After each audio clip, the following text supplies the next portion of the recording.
I remember when the corporate medical director resigned, we had to replace the corporate medical director. So I interviewed a number of people and had the Surgeon General of one of the armed forces and another people. But when you have a corporate medical director, they usually have one specialty, and they need a number of consultants, and the consultants are epidemiologists and internists, et cetera, so, because they don't have all that expertise. So we're going to need a corporate medical director and all these consultants. So what we decided to do, and it was Rick Kelson, who had mentioned earlier, and I went to Yale University, and we asked the head of their medical school, will you be our corporate medical director? And he said, we don't do that. We're not interested. And he called back in a week and said, we'd like to do that. So Yale University became Alcoa's corporate medical director. It's revolutionary. And think of the benefit you can get from something like that. So we had a doctor at Yale named Dr. Mark Cullen. Mark was brilliant.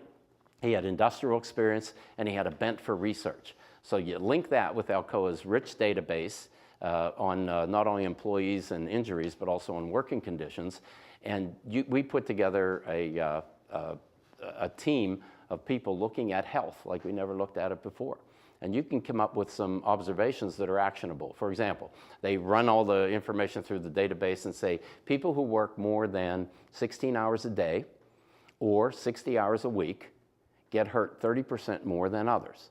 That's interesting. That's actionable. You can actually then require a business unit president. You have to sign off before you work excessive overtime. I want you to be aware of that. And maybe you'll take some actions, such as move those workers to a less stringent position for the overtime, or give them extra training at the end of 8 hours, or something like that. But let's make people aware of that. They were also able to determine that people with treatable diseases like hypertension, diabetes, they're getting hurt more than the regular people otherwise, which is pretty interesting. That's actionable as well. You can make sure you have the working conditions where people with treatable diseases have the right to treat them.